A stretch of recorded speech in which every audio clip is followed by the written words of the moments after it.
right, this morning on Newspaper Headlines, we shall be taking stories from the Punch newspaper. We'll also get to look at the Vanguard, the Daily Song, and I have the explainer here. And we'll touch down on Alausa Alert. So let's begin with our first story from the Punch. FG rolls out 1 trillion naira palliative, massive construction projects. And President Bola Tinubu on Thursday gave all the state governors 7 days to provide concrete feedback on their plans to rev up food production in their respective states. Tinubu gave the directive at the 142nd National Economic Council meeting attended by state governors and some deputies at the State House, Abuja. So you can read that stories from the Punch. All right, so moving on, still on the Punch newspaper, 17 billion naira debt. Court charges 19 banks. And the Federal High Court in Lagos on Thursday fixed July 8, 2024 for hearing of all pending applications in a contempt suit initiated by Guarantee Trust Bank Limited against the directors of the FX Exchange Commodities Limited over alleged 17 million naira loan indebtedness. Justice Jeku Anike fixed the date after taking argument and submissions from counsel for the plaintiff, Mr. Adedeji, SAN, and counsel for the respondent, Professor Wale Olawi, SAN. So let's move on. The federal government, FG raises fresh 284 billion naira as T-bills debt hits 10 trillion naira.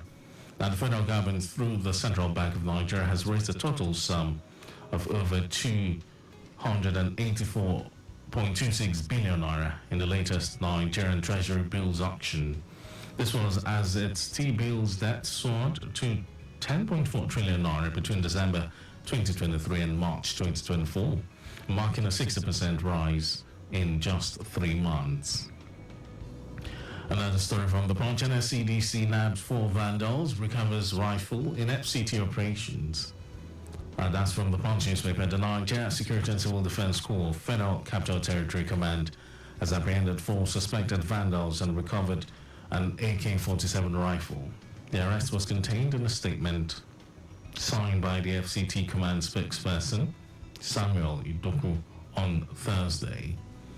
And flipping through the pages of the Vanguard, we'll take this one. Minimum wage, let each state negotiate what it can pay. Governors. Now, governors from the southern part of Nigeria, under the aegis of the Southern Governors Forum yesterday, called for the consideration of the ability of each state to pay the new minimum wage. Now, the call came as the Nigerian Governors Forum, NGF, said Wednesday night that it will continue to engage stakeholders to reach a mutually agreeable solution to the new minimum wage crisis. And still on the Vanguard, we'll take another story. Niger government arrests nursing murders, teenagers at illegal mining sites. The Niger state government has carried out raids on some of the illegal mining sites across the state where many of the errant miners were arrested. And top on the list of those arrested include aged women, nursing mothers, their kids and children of school age. Let's connect with the Sun newspaper and take one story from the Sun. Private jet owners use an aircraft for money laundering, drug trafficking, Keyamo alleges. Minister of Aviation and Aerospace Development, Festus Keyamo, has raised the alarm over the rise of illegal charter operations, which he says has become a major security threat to Nigeria's safety. And speaking in his Abuja office on Thursday, during the inauguration of the Ministerial Task Force on illegal private charter operations and related matters, he said these illicit activities not only deprive the government of significant revenue, but that the lack of regulation surrounding these private jet operations creates a breeding ground for criminal activity, including money laundering and drug trafficking. So from the explainer, Education Ministry offers 4 billion naira scholarship to prospective teachers. That's taken from the explainer. Conscious of the dwindling interest in education-related courses and teaching profession in Nigeria, Minister of State for Education, Dr. Tanko Yusuf, Sununu, has announced the provision of 4 billion naira special scholarship fund to students of education. Specifically, the provision is made for students pursuing National Certificate of Education (NCE) programs and other education-related courses in tertiary institutions across Nigeria. So let's touch down on Alausa Alert, our story for today. We're not afraid to enforce environmental laws. That's from Alausa Alert. A commitment of the Lagos State government to enforcing the state environmental laws to the benefit of the greater majority of residents remains unwavering. Commissioner for the Environment and Water Resources, Tokunbo Wahab, restated this in Lagos while speaking to Arise TV's The Morning Show. Wahab reaffirmed that the recent removal of structures on the alignment of Urialaru River in Mende Villa Estate, Suri Ifako, under System 1, though painful, was based on the overriding public interest.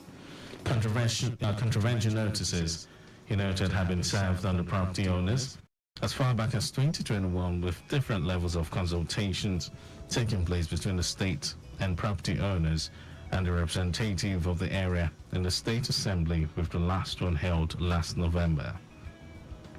He said the property developer and executives of the Residents Association of the estate met with the government severally, but failed to relate the outcomes of such meetings to their members. So that's our story from Alausa Alert, and that's how much we can take on newspaper headlines this morning. Don't forget, you can always get yourself a copy of the dailies, or perhaps go online to read more. Feel free to interact with us via X, Traffic Radio 961. And we are live on YouTube. Don't forget to like and share our programs and hit the subscribe button. On YouTube, we are Traffic Radio 961. Your cyber continues in a bit.